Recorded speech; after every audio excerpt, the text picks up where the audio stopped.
Welcome back into Live Now. I'm Austin Westfall. President Trump and Russian President Vladimir Putin will meet next Friday, August 15th, for the first in-person meeting between leaders of the U.S. and Russia since Moscow launched its war on Ukraine.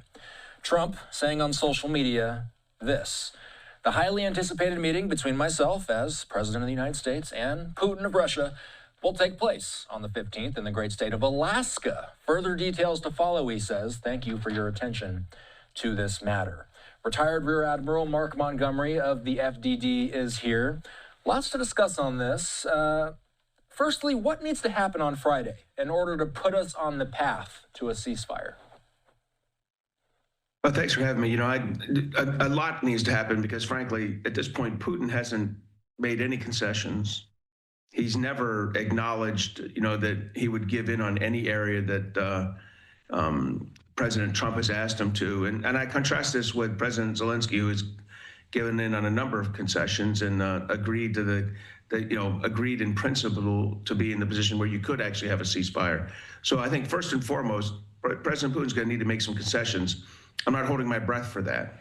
But if we're going to get anywhere, it's going to be that he agrees to a cessation of air attacks on critical infrastructure, and that he agrees to a ceasefire along the line of control that is consistent with the current footprint of forces. In other words, don't ask Ukraine to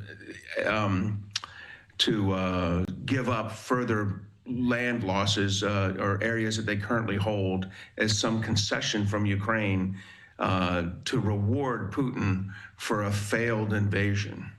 Bouncing off of that, I got to ask you, the Wall Street Journal says that Putin today, they're reporting that Putin would halt the war in exchange for eastern Ukraine. If that's where the negotiations start, Mark, I got to ask you, what feels like a reasonable place for the negotiations to end?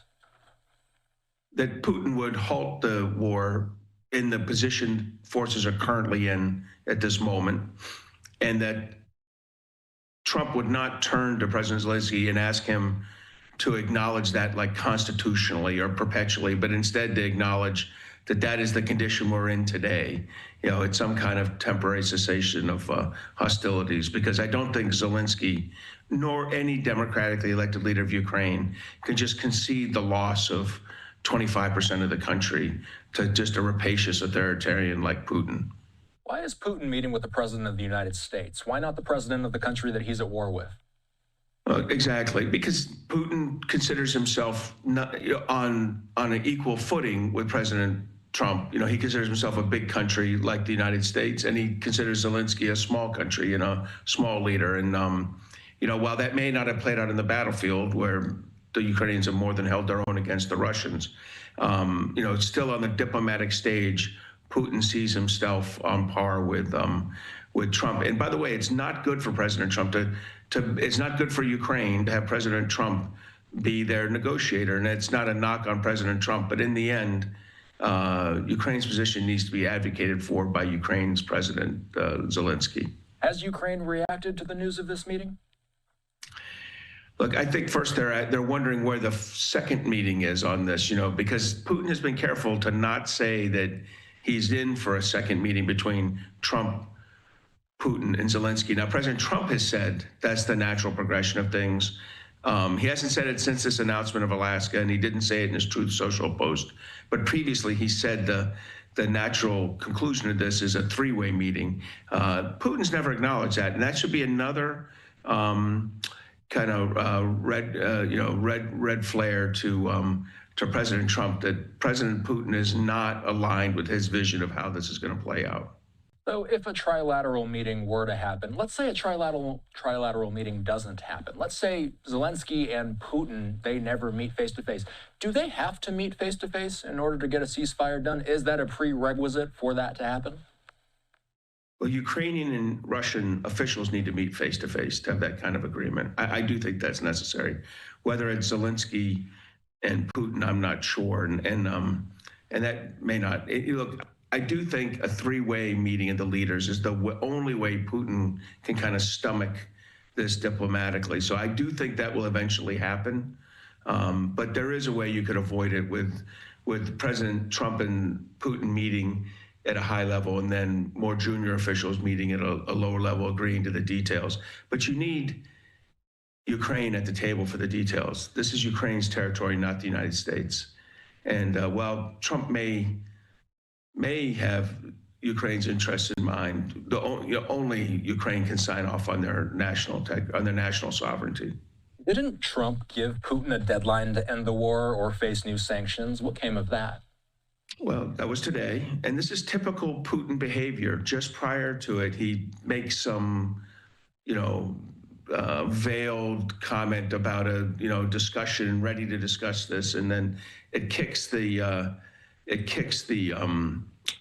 imposition of sanctions, or more broadly, of real pain for Russia till the August 15th.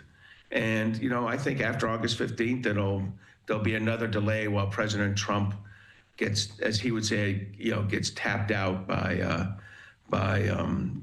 Putin. I think this is a delaying game where Putin continues to press for advantage on the ground and continue his kind of unrelenting cruise ballistic missile and drone attacks on Ukrainian critical infrastructure. So I don't think this is healthy, but I also think it's to be expected from President Putin.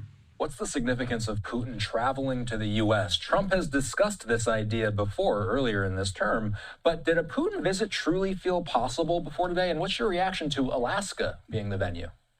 Well, maybe Putin agreed to Alaska because in his secret listing of things that belong to Greater Russia, Alaska is part of it, stemming back from the 1867 purchase of Alaska by our Secretary of State, Seward.